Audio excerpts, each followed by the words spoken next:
Hello, everyone. I'm coming with a new series.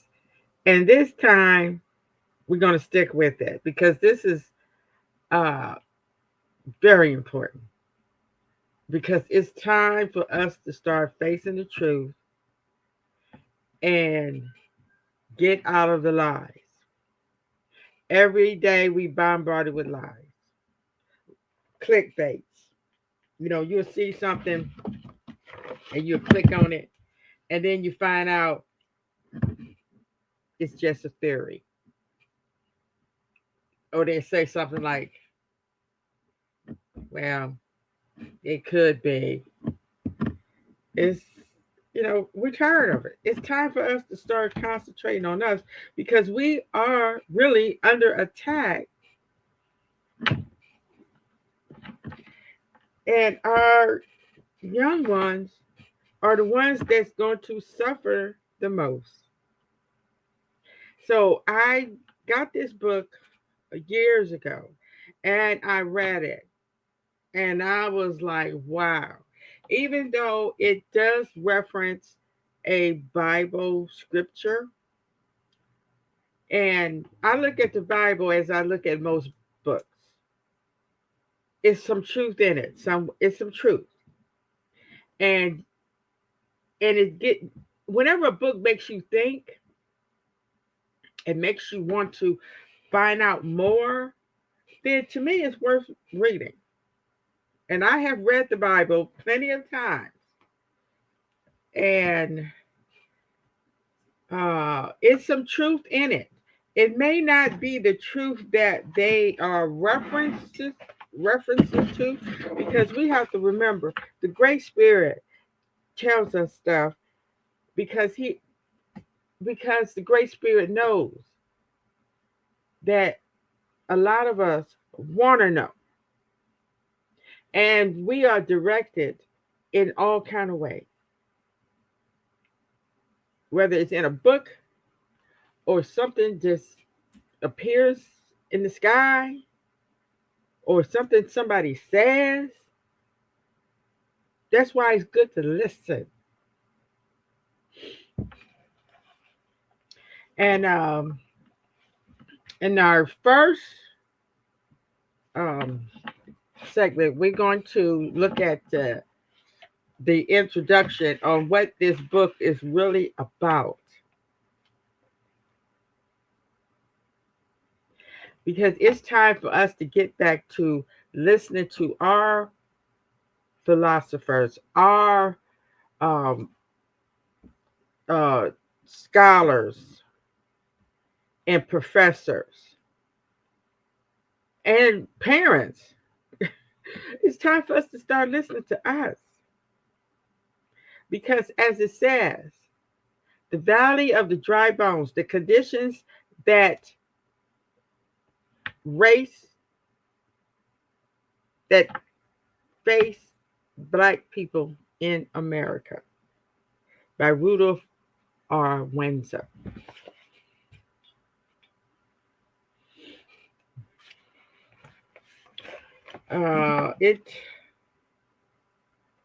It comes from that scripture in Ezekiel. I can't remember the exact uh, scripture, but it is in Ezekiel. And when I was reading, I was like, boy, that do sound like us. And it brings it all down. It's all there. What we've been facing ever since we were stolen and brought to this nation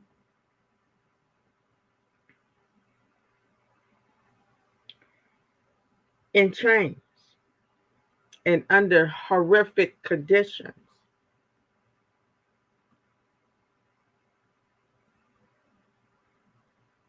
Okay, it's just hard. And this segment is economic, social, and political problems of African Americans in this in this all over, all over. I mean, it doesn't make sense that people are still suffering and going through what they're going through with all the money and technology um, and transportation. Why are people in other countries still having to go through roads that is unpassable? I mean, that's it's bad. Now, the introduction. Now, a lot of us don't want to admit it, but we are the original ancient Egyptians. And when I found that out, I was like, oh, boy, boy, boy. It is so nice to know the truth. If you don't know nothing else, know the truth. Uh, with the many problems confronting the black people in America, the economic problems is probably foremost importance because it concerns survival, such as meeting the bill payment. Later in this book, I shall deal with the social and political behavior of the black people in America. In chapter 3, I shall convey my reasons why I believe the black man is trapped in a state of terrible social decay. Afterward, I shall give my solution to our manifold problems. In the meantime, I should analyze, first of all, the negative behavior of African Afro-Americans in the economic sector. Now, see, this is what I like. You analyze and you come up with solutions. Not like you get on YouTube where you just talk about the problems. And they love talking about the other. I know it generates revenue. People are making lots of money. What are they doing with that money that they are making talking about the others?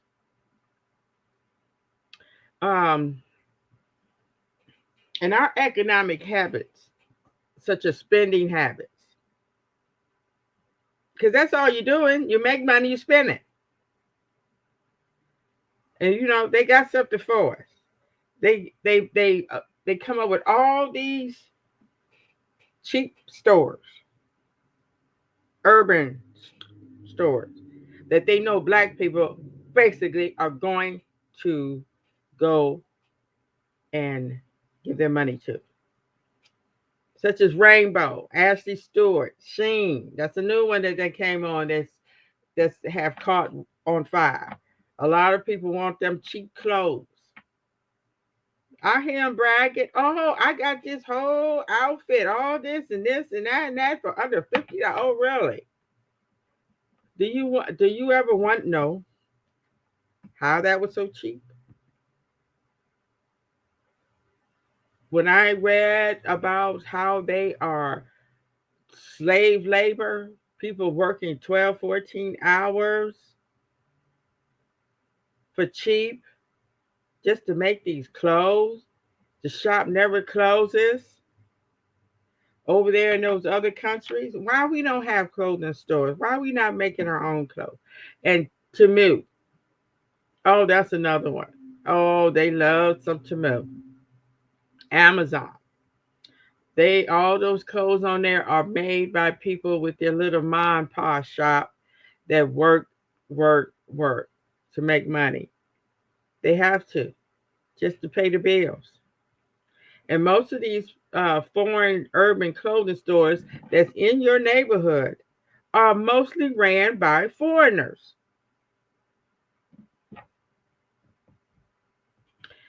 Why we don't have any?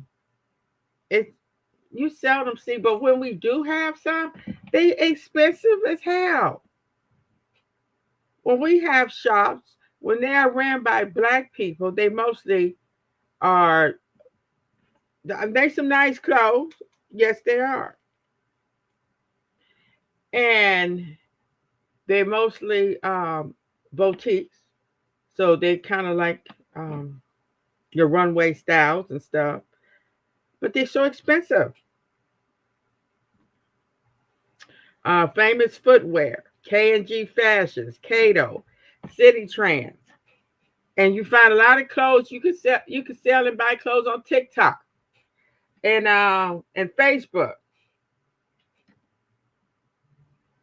and they are watching you. They are knowing your spending habits. So they are there to bombard you with all these advertisements to get you to spend their money, especially wigs and jewelry, all that. Oh, it's on you. You can't turn on the computer without it in your face. Now they could send you a text. Oh, you left something in your cart. Here's 5% off. And so, and it's causing us to be uh, to stay in a economic downfall.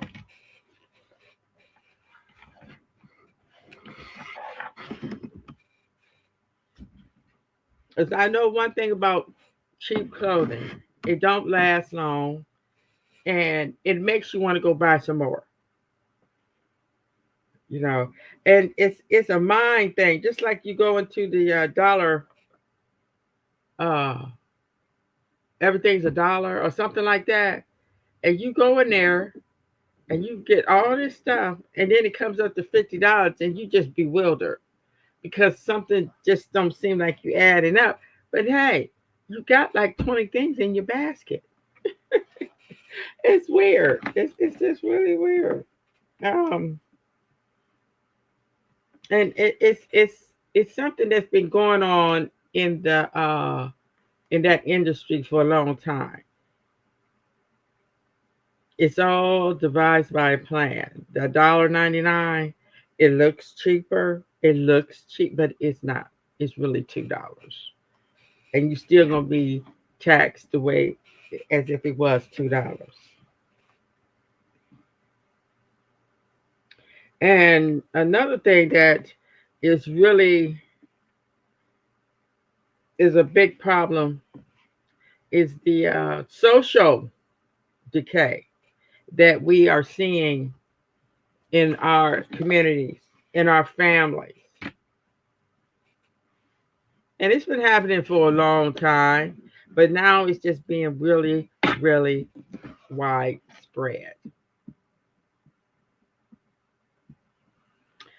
Social decay is a gradual decline in social and economic conditions.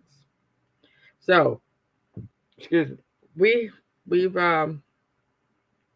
we just read a little bit about the economic, how we are brainwashed into spending our money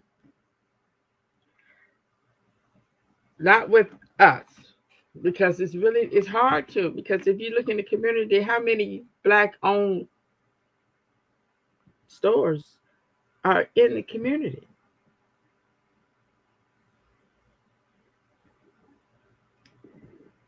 uh and another thing that's a problem in the economic spectrum is unemployment. Unemployment is widespread. We don't talk enough about it. We're too busy talking about the other people. We're not talking too much about unemployment. How many of us employ Africa, Afro-Americans? And unemployment has a lot to do with health. Our health, and sometimes it's basically on our lifestyle that causes us health problems. And transportation is a big problem because most of the places that If you don't have a car, you are going to have to work in the city, which definitely doesn't pay that much.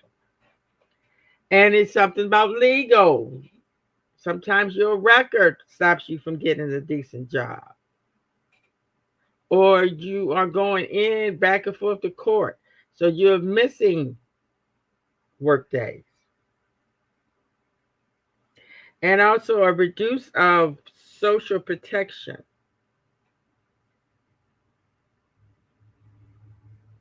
Corruption.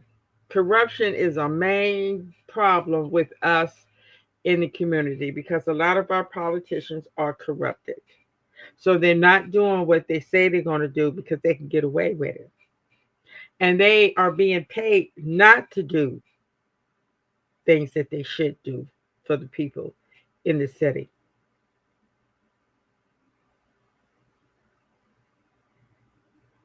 Over exploitation of resources. Now you wonder, why do our neighborhoods look like they do? Why they're not cleaning it up? Why they're not destroying these abandoned buildings and building new ones? Because why? Who owns these places that's abandoned? Why are these abandoned cars? Why is all this trash? Why are people steady throwing their trash outside on the ground? Industrialization. Well, yes, that's been a big deal because I've heard about a lot of people losing their homes to make way of bridges and railroads and highways, and and they put these factories in places where it causes pollution, it causes people to be ill and sick, and then they don't want to give you any health care, even though they're the one that causes your health problems.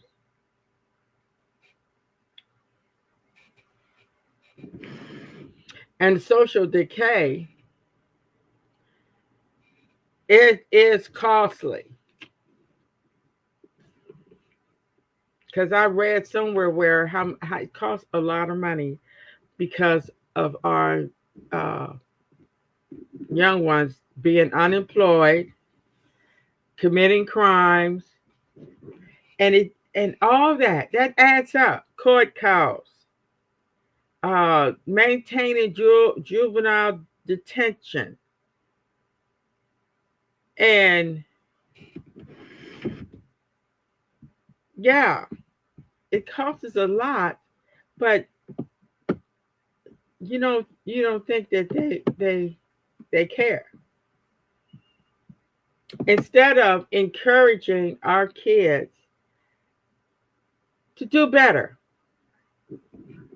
Okay, and moral decay, a decline in ethical behavior.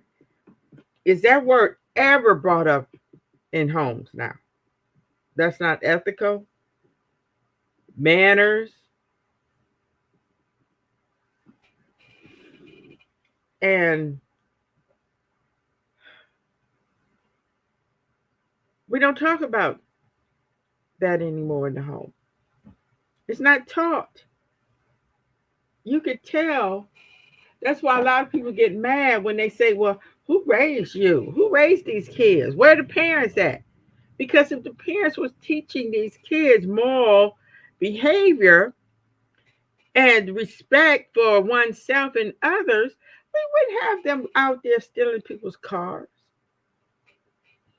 And it's a shame that these young ones are losing their life because of their behavior and their criminal activity. I mean, I thought that was so sad when that 14-year-old had to lose their life, which of many, running from the police in a stolen car and hit a brick wall. That 14-year-old died. Why? And we don't know. We don't know because we don't have a black news station that would tell us these things. And also, moral decay comes around because of the rise in social injustice. We have been through this so many times. And they are now trying to pit us against one another and trying to get us all worked up. So we'll go out there and cause a riot, cause a protest, so they can make us look bad. See, this is why these people need to be put down, because they know how to do it. They have a whole bunch of peaceful protesters come down, and then they are bringing an agitator to get it worked up, so they could call the police, so they could call the dogs on, and it's just and burn up the neighborhood. And you have a lot of stupid black folks that will fall for that. Instead of going into churches and in other buildings, which I don't know what buildings we have, but go in there and have town halls. Go in there, talk about one another, talk among one another, and figure out our choices and solutions. I mean, haven't we been down that road long enough to realize that that don't work? Burning down our own neighborhoods don't work. Nothing changed since the 60s. Idolatry and materialism. Kids killing for shoes, purses. Young ones going out there prostituting their bodies for a Gucci bag. Men out there are willing to denigrate a child because that child wants a Gucci bag instead of a better education. And boys out there selling dope just to get the newest pair of Jordans. And the things that they do and go through to get tickets to see their favorite rapper that sounds like something that just came from out the dirt. Moral relativism. Oh, no, if you try to act right and act like a decent person, oh, you will be ridiculed. Okay? It's still bullies out there, and they still don't want you to act like you better than them because they don't want to be better. It takes too much work to be better. Decline in spiritual awareness. They don't teach these kids their body is a temple. They don't teach them that they are wonderfully made. They don't teach them that you are here for a reason. You have a purpose. You have a moral obligation to treat others well and respectful and respect yourself. Mm-mm. And disregard for environmental stewardship. Are we teaching our kids not to throw trash out the window? Are we teaching them to clean up the neighborhood, to keep their property looking nice? Are we teaching to value people over things? No, because you wouldn't be out there dying and being killed for stealing a car.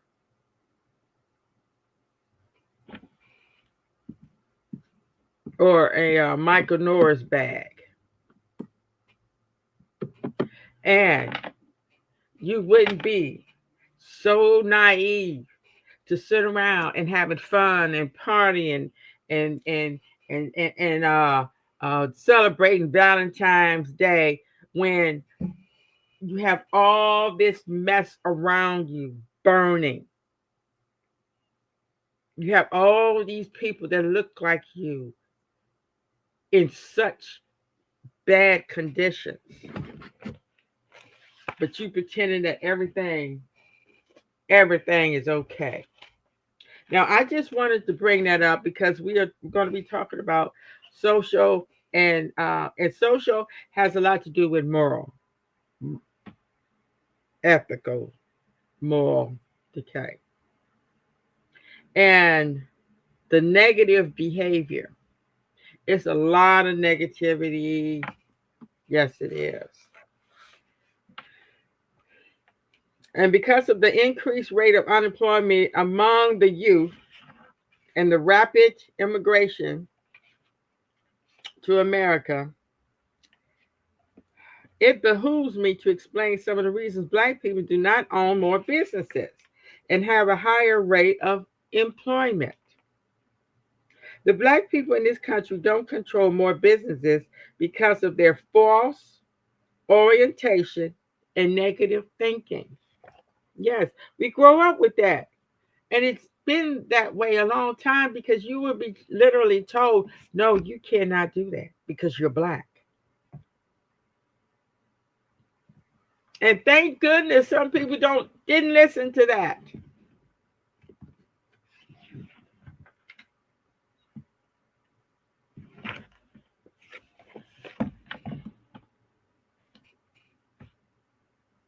And I have experienced and learned that events and things in this world just don't happen by accident, but are caused by man, who is under the influence of the universal divine presence.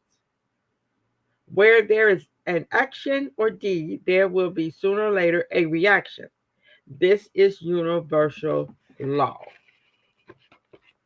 After the Black man had been torn away from the umbilical cord of Mother Africa, brought to America, and divested of his true history, culture, and language, some of the Black leaders directed and steered the Black masses toward the road of assimilation and extreme integration in every hostile aspect of American life, rather than directing the Black people to construct their own thriving community and businesses.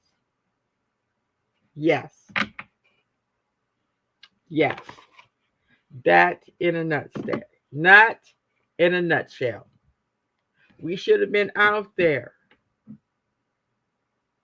building our own businesses, growing our own food, building our own communities, and raising up warriors of change.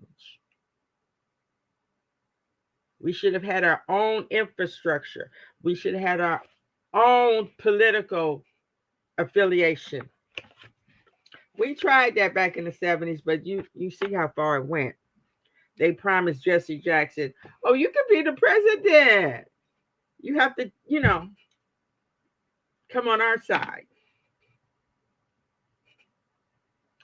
The physiological reaction to this kind of leadership took shape like a maniacal fever.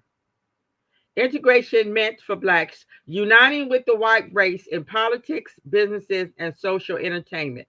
But Black people had no bargaining power. White was right. It was the best and no less, people thought.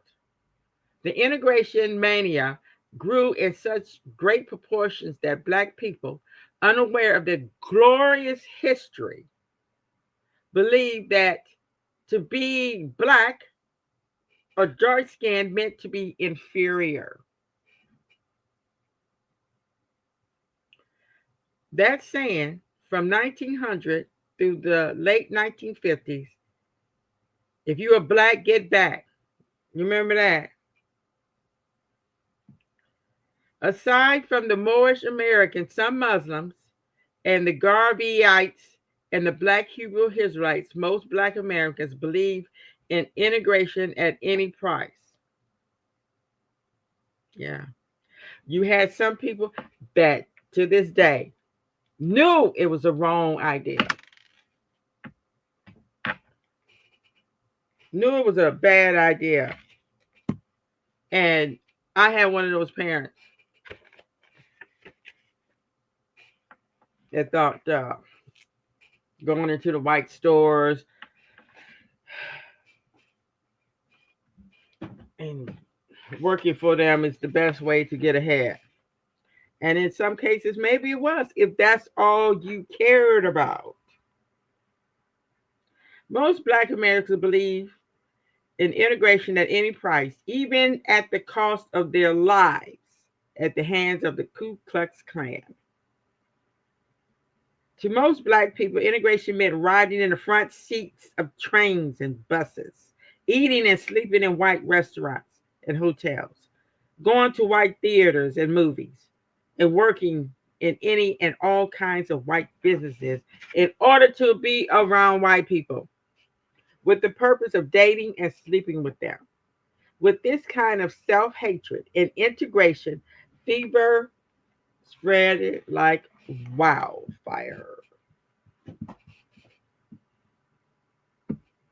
Yes, it did.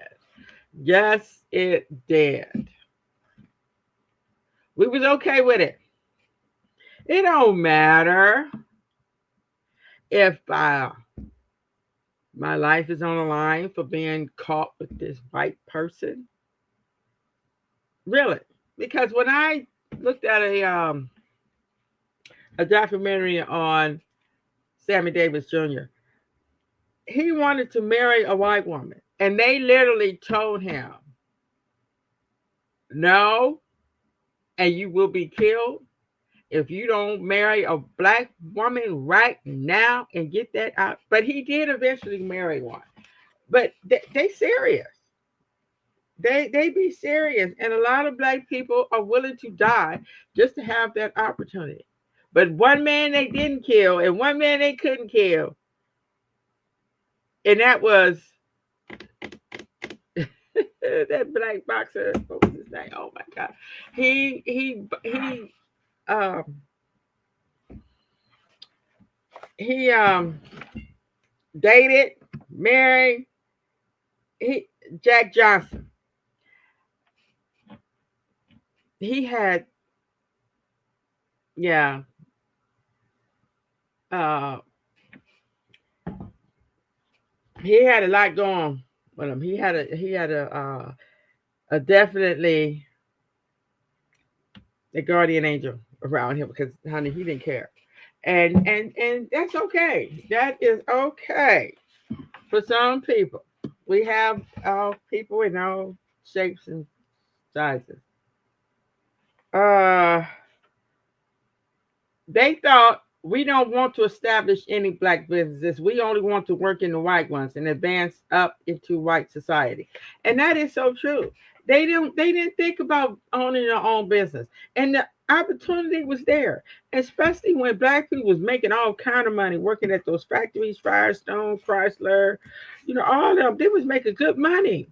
Did any of them open up business? No. And to this day, all these rich white folk, all these rich black people, they are not trying to open up a black business. You think about all the money that black people have won from the injustice of the Justice Department. I mean, some of these black folks awarded millions of dollars. Where the business is at? Where the money going? Are they leaving the country, going somewhere and building up a town in Africa? No.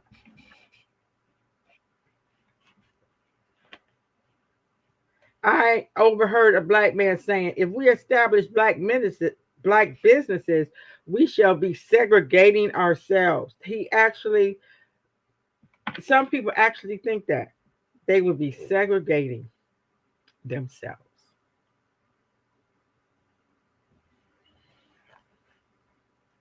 This is the fundamental reasons why so few black people have businesses in America. It makes you sick, don't you? It makes you sick to hear that. And the second reason that there aren't many black businesses is that there is no tradition. The passing down of businesses from father to son, like you find among other groups. For example, the Italians have Guidano and Sons. The Jewish people have Lieben and Sons. The Irish have Dardenberry and Sons. This is not to say that some blacks don't have their businesses don't hand their businesses down to their children, but in proportion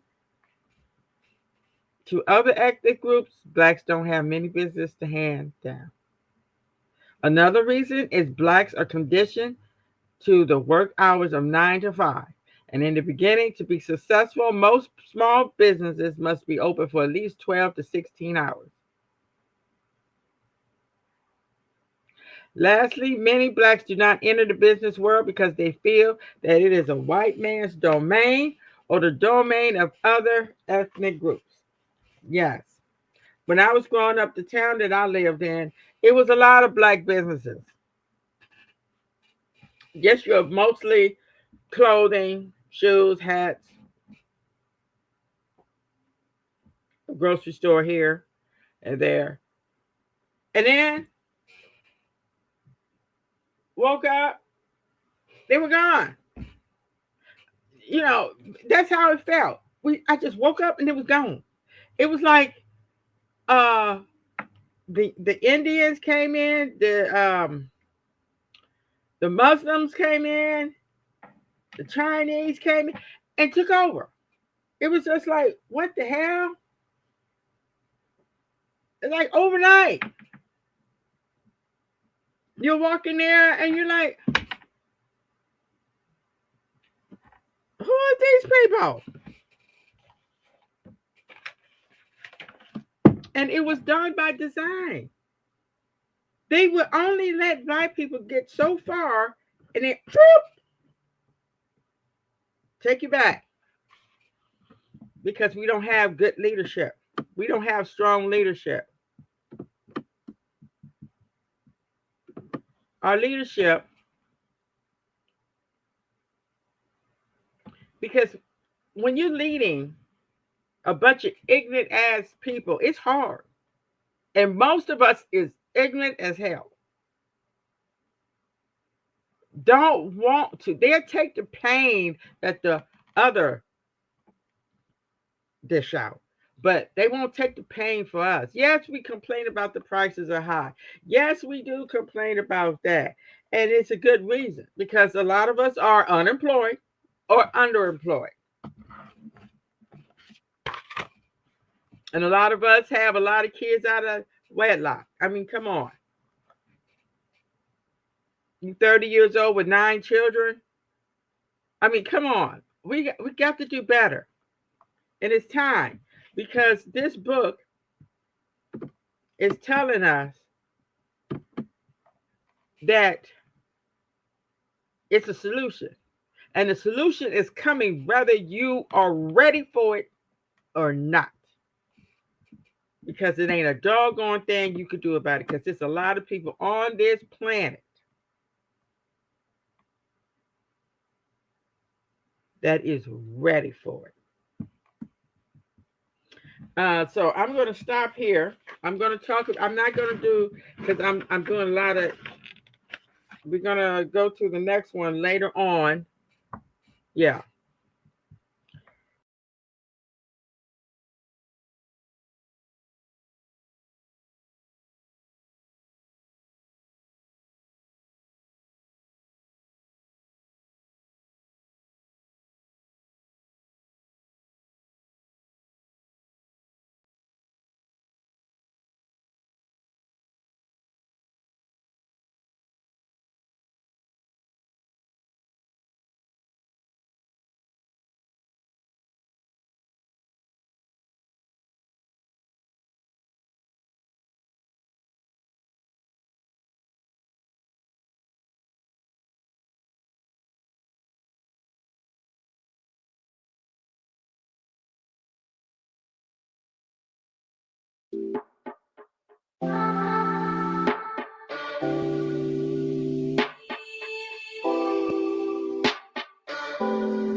Hey. Yes, yes, yes.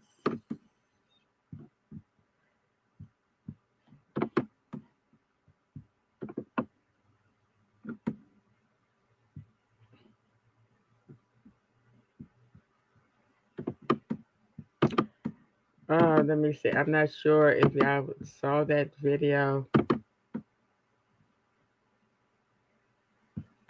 Um,